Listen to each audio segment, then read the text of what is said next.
এ বালক, এত বড় সাহস! সবাই তো চলে গেল, কিন্তু তুমি গেলা না। সাদ্দাত কয়, ভয় পাওয়ার কি আছে? এটা আপনার কি বাঘ না ভাল্লুক যে আমি আপনাদেরকে ভয় পাবো? আমি ছোট মানুষ, আমি কিছু বুঝি না। আপনারা তো আমার আদরই করবেন, মায়া করবেন, কেন মারবেন? আর আমি কেনই যাব? সৈন্যরা বুঝে গেছি তো জেনতেন বালক না, তার সাহস যেমন কথাও তেমন সুন্দর। কয়, ঠিক আছে বালক, দেখি দেখি কাছে আসো।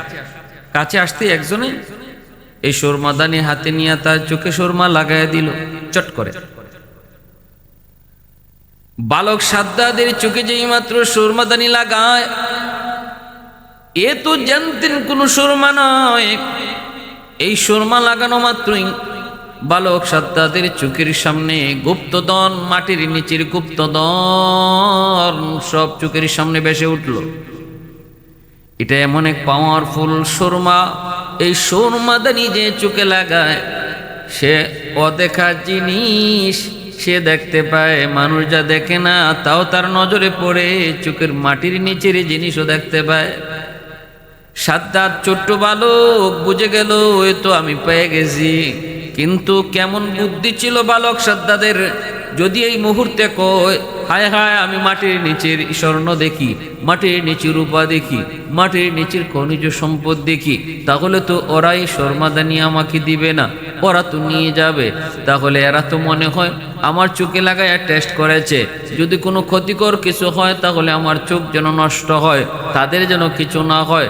কিন্তু মূলত এটাই তো সেই সুরমাদানি যেটা খোঁজার জন্য তারা জঙ্গলে এসেছে। আমি এই কথা বলবো না, যদি বলি তাহলে এটা আমার হাতে আর থাকবে না। যেই মাত্র চোখে লাগায় সাদ্দাত ছোট বালক আওয়াজ দিয়া তখন বলতেছে, হায় হায়, তোমরা আমার চোখে কি লাগাইছো? হায় হায়, আমার চোখ যাইতেছে, হায় হায়, আমার চোখ গলে গেল, হায় আমি বুঝি অন্ধ হয়ে গেলাম, আমি বাঁচি না। এত যন্ত্রণা, এত ব্যথা, হাউমাউ করে কান্নাকাটি শুরু করে দিল বালক সাদ্দাত। সাথে সাথে সৈন্যগুলি কয়, তাড়াতাড়ি বাঘ! হায় হায়, আমরা এই পোলার চোখ নষ্ট করে ফেলাইছি, তাড়াতাড়ি বাঘ! এটা ওই শর্মাদানি না। সাথে সাথে সবগুলি সৈন্য তারা পালায় চলে গেল।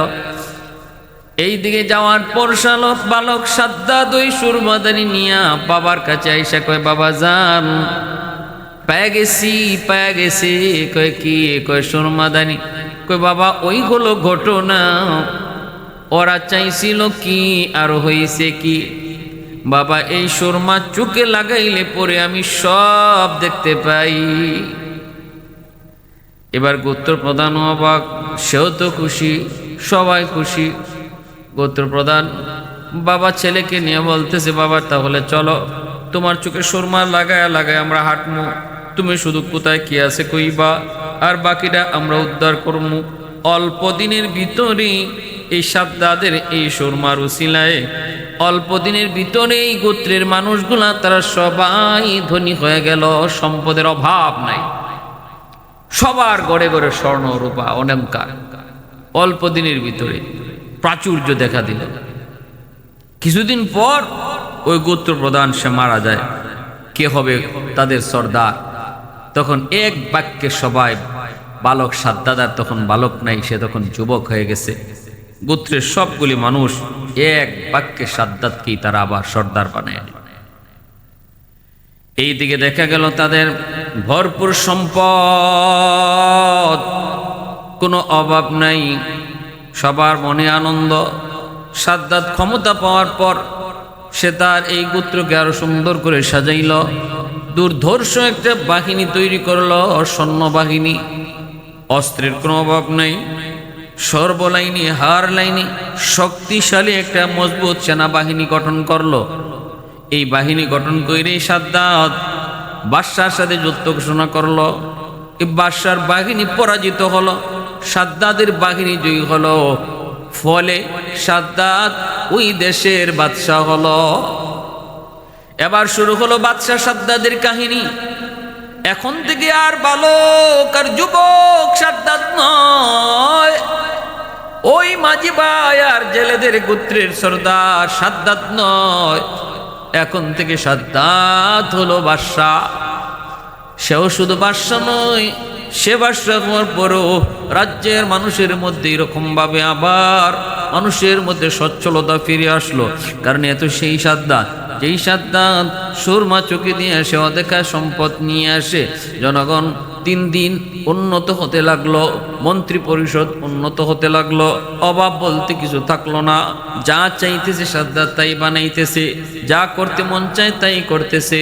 স্বর্ণের অভাব নাই, রূপার অভাব নাই, হীরা মণি মুক্তার কোনো অভাব নাই, দাস দাসের অভাব নাই। সর্বলাইনে শুধু সে যা চায় তাই হয়। এইভাবে দিন যায় রাত যায়, এক পর্যায়ে সাদ্দাত এতটাই অহংকারী হয়, মন্ত্রীদেরকে একদিন ডাইক দিয়া বলতেছে, এ মিয়া শোনো, আমি যা চাইতেছি তাই তো হইতেছে, আমি যা করতেছি তাই তো পারতেছি, এবার একটু কও তো দেখি, আমি কি শুধু বাদশা নাকি আমি খোদাও? মন্ত্রীরা তারা পাঁচাটা গোলাম। মন্ত্রীরা কয়, জাহাপানা, আপনি তো বাদশা শুধু না, আপনি নিজে খোদাও। আপনি বাদশাকে কইছে, আপনি খোদাও। এরম কিছু বাচ্চাটা গোলাম সব রাজা বাদশার দরবারেই থাকে। জি হুজুর, জি হুজুর কইন না। বাদশায় খারাপ করুক আর ভালা করুক, বাদশায় মানুষ মারুক আর গুম করুক, বাদশায় খুন করুক আর আসমানে তুলুক, কিছু পাঁচাটা গোলাম যারা বাদশারে, যারা সরকারকে সতর্ক না কইরা শুধু জি হুজুর কইয়া বিপদে ফালায়। এটা আমাদের চোখের সামনে।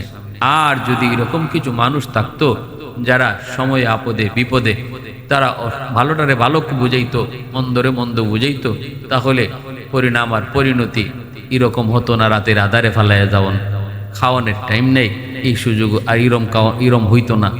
আমরা দেখেছি অতীতের ইতিহাস, যে সকল বাদশারা মুঘল সম্রাটের আমল দেখেন, আজ ভারতবর্ষ শাসন করেছে মুসলমানরা 700-800 বৎসর।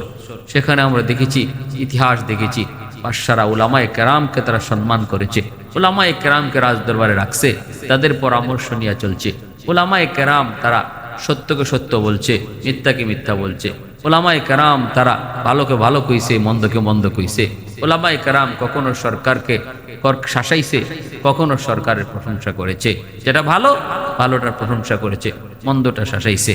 যে বাদশাহী, যে সরকারি উলামায়ে কেরামকে প্রাধান্য দিবে, উলামায়ে কেরামের পরামর্শ নিয়ে চলবে, ভালো মন্দ তাদের পরামর্শ নিবে, তাদেরকে আল্লাহ পাক বিপদ আপদ থেকে হেফাজত করবে। কারণ আলেম উলামার ব্রেইনে আল্লাহ কোনো দুনিয়ার জ্ঞান শুধু রাখেন নাই, আসমানি জ্ঞান উলামায়ে কেরামের জেহেনে আল্লাহ রাখছেন। দুনিয়ার এই উকিল ব্যারিস্টার এরা তো দুনিয়ার জ্ঞান লয়া চলে, কিন্তু উলামায়ে কেরামের ব্রেইনে আল্লাহ পাক দুনিয়ার জ্ঞান এবং আখিরাতের জ্ঞান, দুনিয়ার জ্ঞান এবং আসমানি জ্ঞান, এই দুইও জ্ঞান আল্লাহ আলেমদেরকে দিছেন। এজন্য তারা পরিষ্কার দেখতে পায় কোনটা খারাপ আর কোনটা ভালো। যারা আলেমদের পরামর্শ নেয় তারা বিপদ থেকে বাঁচে। আমার ভাইয়েরা বন্ধুরা, বাদশা সাদ্দাত মন্ত্রী পরিষদ সভায় বলল, আপনি তো খোদা। এবার নিজের এসে খোদা দাবি করবে। তখন পয়গম্বর হুদ আলাইহিস সালামের জমানা শুরু হয়েছে। হুদ আলাইহিস সালাম এই খবর পেয়ে তিনি বাদশার দরবারে হাজির হলেন। হুদ আলাইহিস সালাম তিনিও ছিলেন অনেক বড় একজন বীর বাহাদুর। তিনি যেমন ছিলেন নবী, তেমন ছিলেন অনেক বড় একজন বীর সেনাপতি। হুদ আলাইহিস সালামের শক্তিও ছিল অনেক। হুদ আলাইহিস সালামের সামনে এমন 200-300 পুরুষ সেনা সৈন্য ওনার সামনে একা দাঁড়াইতে পারতো না। হুদ আলাইহিস সালাম তার রাজ দরবারের যতগুলি সৈন্য দাঁড়ায় ছিল দোনোদিকে বাদশাহের দরবারে যাওয়ার আগে, তিনি একাই সবগুলারে আঘাত কইরা কোনো অনুমতি ছাড়াই বাদশার দরবারে হাজির হলেন। এবার মন্ত্রী পরিষদ সবাই তো অবাক। একজন দরবেশ এভাবে এসে ঢুকে পড়ল, যে সৈন্যগুলা পাশে দাঁড়ায় ছিল সব মাটিতে পড়ে কাতরাইতেছে। ঘটনাকে এত শক্তি করতে কি? সবাই তো নীরব। বাদশাহ মন্ত্রীরা কয়, জাহাপনা, এত বড় স্পর্ধা একদম দরবেশের, আপনি অনুমতি দেন আমরা তারে শোয়াই দেই। বাদশাহ কয়, আমি যা দেখি তোমরা তা দেখো না। তোমরা মনে করতেছো সাধারণ একজন দরবেশ, কিন্তু আমি দেখতেছি তার ক্ষমতা, তার কি পরিমাণ, তার গায়ে কি পরিমাণ শক্তি, এটা আমি দেখতেছি। আমি দেখতেছি, কারণ নবী পয়গম্বর ওলি আল্লাহগণ, আল্লাহর পেয়ারা বান্দাগণ, তাদের সাথে আল্লাহ পাকের অদৃশ্য কুদরতি হাত থাকে। আল্লাহ পাকের অদৃশ্য কুদরতি হাত থাকে।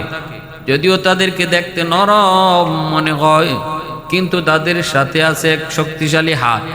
সে হাতটা কার? আল্লাহ পাকের হাত।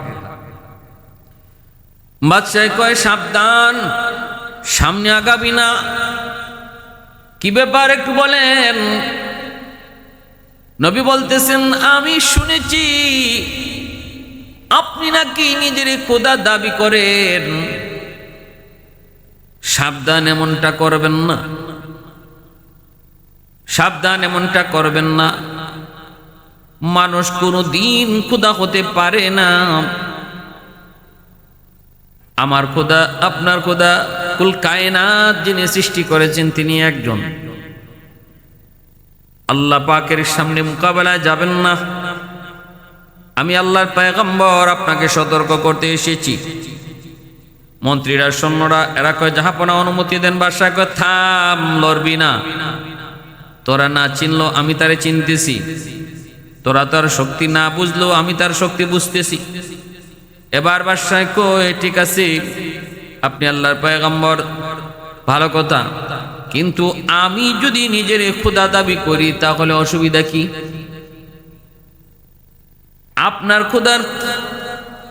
আপনার খোদারে যদি আমি মানি, আমি যদি নিজে খোদা না হই, যদি আপনার খোদারে মানি, তাহলে কি হইব, আর না মানলে কি হইব একটু বোঝায় কোন?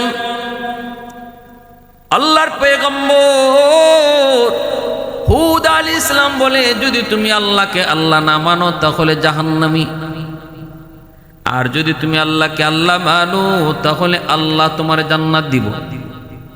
তখনই সাদ্দাত কই, আল্লাহ আমারে আল্লাহ মানলে জান্নাত দিব। এই জান্নাতটা কি জাত একটু কন? হুদ আলাইহিস সালাম কয়, জান্নাতের ভিতরে আল্লাহ পাক আপনাকে হুর গিলমান সহ চোখে দেখা যায় যদ্দূর অদ্দূর পর্যন্ত মহল আপনাকে আল্লাহ দিব, রাজত্ব দিব। জান্নাত ছোটখাটো একটা ঘরের নাম নয় গো, চোখে দেখা পরিমাণ জায়গা লইয়া জান্নাত। সেই জান্নাতটাকে আল্লাহ সাজাইছে মনের মতো করে, স্মরণের ইট বাড়ি, হীরা মণি মুক্তা দিয়া, আর মেশকে আম্বরের দিয়ে আল্লাহ পাক জান্নাতটা বানাইছে। বিভিন্ন জান্নাতের ভিতরে এরকম লেখ দিয়েছে, দুধের নহর, পানির নহর, মধুর নহর, এরকম নহর দিয়ে দিয়ে আল্লাহ সাজাইছে। বিভিন্ন রকমের ফল ফ্রুটের বাগান রাখছে। এই জান্নাতের ভিতরে হুর গিলমান আল্লাহ রাখছে। ইয়াতুফুনা আলাইহিম বিলদান মুখাল্লাদুন বিআকওয়াবিন ওয়া আবারিকা ওয়া কাসিম মিন মাঈন লা ইউসাদ্দাউনা আনহা ওয়া লা ইউনজিফুন ওয়া ফাকিহাতুন ওয়া মিম ওয়া ফাকিহা। আল্লাহ পাক সূরা ওয়াকিয়া এবং সূরা রহমানের মধ্যে আল্লাহ পাক জান্নাতের বিবরণ পুরাপুরি দিয়েছেন। যেই জান্নাতের ভিতরে আল্লাহ পাক ফলমূলের বাগান যেমন দিয়েছে, এরকম লেক আল্লাহ পাক রাখছে। বিভিন্ন পশু পাখি সব কিছুর সমাহার আল্লাহ পাক জান্নাতের ভিতরে রাখছে। এই কথাগুলা যখন আল্লাহর পয়গম্বর হুদ সাদ্দাদের সামনে জান্নাতের বিবরণ তুলে ধরেছেন, তখনই সাদ্দাত কয়, তাহলে আমি যদি এরকম জান্নাত বানাইতে পারি, তাহলে তোমার আল্লাহর বানানো জান্নাতে আমার কেন যেতে হবে? আমি আমার নিজের বানানো এমন জান্নাতে যাব? আল্লাহর কাছ থেকে জান্নাত এনে জান্নাতে যাওয়া লাগবে না। আমি কি কম পারি? দুনিয়া আমার কি নাই? কোথায় কি স্বর্ণ চাও, কদ্দুর চাও তুমি বলো, কদ্দুর রূপা চাও বলো, আমি জান্নাত বানায়া দেই, তোমরা ওই জান্নাতে থাকো। এত বড় বেয়াদবি আল্লাহর পয়গম্বর হুদ আলাইহিস সালামের সাথে করলো। হুদ আলাইহিস সালাম তারা সতর্ক করে চলে আসলেন। এরপর সাদ্দাত হুকুম জারি করলো, রাজ্য জুড়ে কোথায় স্বর্ণ আছে, কোথায় রূপা আছে, সব একত্রিত করো। সৈন্যরা ঘরে ঘরে তল্লাশি শুরু করলো, আর হুকুম জারি করলো, একটা জায়গা বের করো। তুরস্ক আর্মেনিয়া সহ একটা জায়গা, ৭,০০০ দৈর্ঘ্য আর ৬,০০০ প্রশস্ত একটা জায়গা বের করে ওই জায়গাটাতে জান্নাত বানাইবার সাদ্দাদের বেহেশত বানাইবার জন্য তারা জায়গা ঠিক করলো। কোথায়? তুরস্কে। ভাইয়েরা, বন্ধুরা, আর সে বলল আমি 200-300 বছর লাগাইয়া আমি জান্নাত বানাবো। আর 200-300 বছর ওই সময়ের জন্য কোনো বয়সই না। ভালো করে জানা রাখতে হবে, এটা নূহ আলাইহিস ইসলামের আগের জমানার ঘটনা। নূহ আলাইহিস ইসলামের আগের জমানার মানুষগুলা তারা গড় হায়াত ছিল 150 বছর, 1500 বছর, 2000 বছর। এটা গড় হায়াত। 1500-2000 বয়স পাইতো একজনে।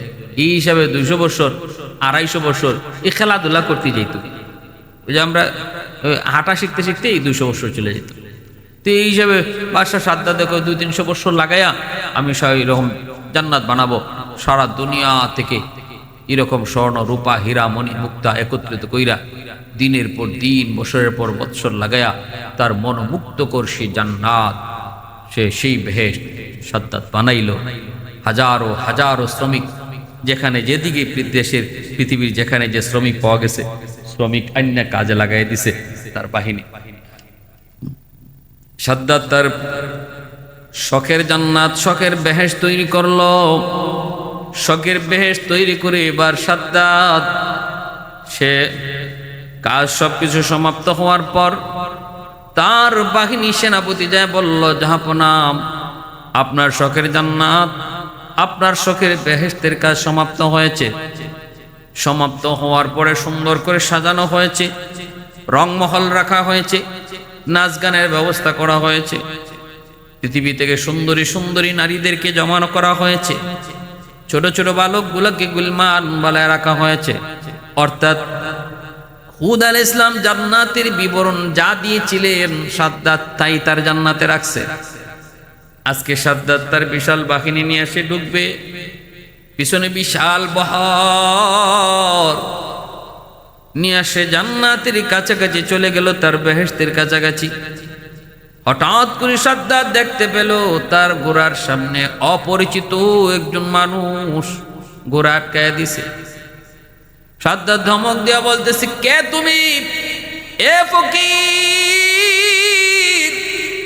এত বড় দুঃসাহস, আমার ঘোড়ার সামন থেকে সরে পড়ো, আমাকে আটকায় দেওয়ার কে তুমি? তাড়াতাড়ি সরে পড়ো।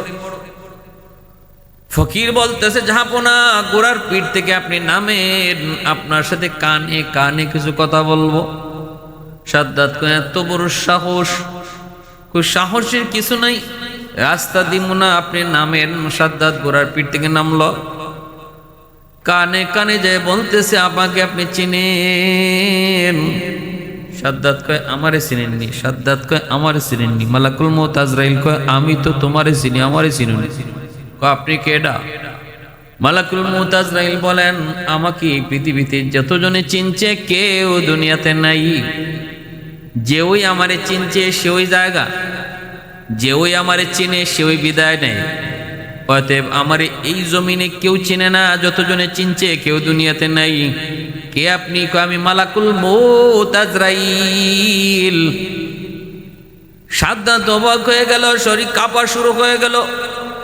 আজরাইল, মস্কারি করো না, মস্কারি করো না, আমার এই মুহূর্তে জান নেওয়ার কোনো টাইম না।